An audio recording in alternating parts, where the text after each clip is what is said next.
আলহামদুলিল্লাহ ওয়াসসালাতু ওয়াসসালামু আলা রাসূলিল কারীম, আম্মা বাদ।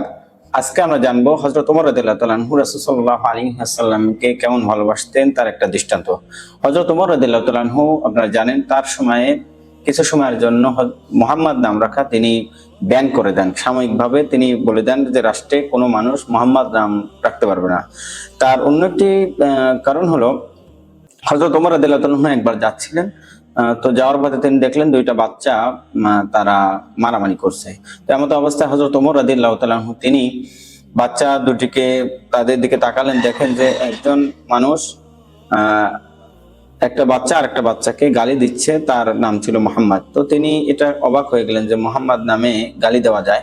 তো তিনি এত ক্রুদ্ধ হলেন এবং সমস্ত মানুষদেরকে বলে দিলেন যে ঠিক আছে, শোনো, আমার সমসাময়িক সময় যে আমার সময় তোমরা মুহাম্মদকেও নাম রাখতে পারবে না, কারণ রাসূল সাল্লাল্লাহু আলাইহি ওয়াসাল্লামের নামকে নিয়ে ব্যঙ্গ করা হচ্ছে, তাকে নিয়ে গালি দেওয়া হচ্ছে। তো সাহাবা একরাম রাদিয়াল্লাহু তাআলা আনহু যখন এই কথা শুনলেন, বড় বড় সাহাবা একরাম রাদিয়াল্লাহু তাআলা আনহু হযরত ওমর কাছে আসলেন। আসার পরে বললেন যে হে ওমর, আমার নামই তো রাসূল সাল্লাল্লাহু আলাইহি ওয়াসাল্লাম মুহাম্মদ রেখেছেন, যে আমার নাম মুহাম্মদ, তো আমি কি করতে পারি? তো হযরত ওমর রাদিয়াল্লাহু তাআলা আনহু এরপর তাদের কথা শুনলেন এবং তিনি এটাকে বলে দিলেন যে আচ্ছা ঠিক আছে, তোমরা এখন তোমরা মুহাম্মদ নাম রাখতে পারো।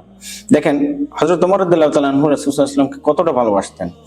এর একটা বহিঃপ্রকাশ হিসেবে তিনি গোটা সমাজ ব্যবস্থায় নামই বাদ দিয়ে দেন, যে মুহাম্মদ কেউ নাম রাখতে পারবে না।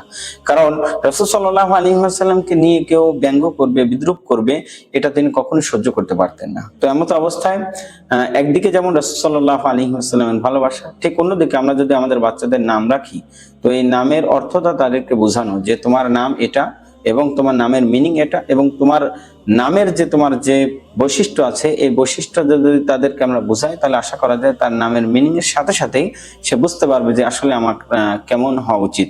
তেমন অবস্থায় আমরা আমাদের সন্তানদেরকে হযরত ওমর রাদিয়াল্লাহু তাআলা আনহু রাসূল সাল্লাল্লাহু আলাইহি ওয়াসাল্লামের ভালোবাসার দৃষ্টান্ত দেখাতে পারি, এবং আমরা আমাদের বাচ্চাদেরকে বিশেষ করে যে নাম রাখবো, এই নামের অর্থটা আমরা যদি বাচ্চাদেরকে বুঝাই, তাহলে আশা করা যায় এই নামের মিনিং, অর্থ তারা বুঝবে এবং এই নামকে তারা ধারণ করে আগামীতে তারা পথ চলতে সহায়তা হবে ইনশাআল্লাহ।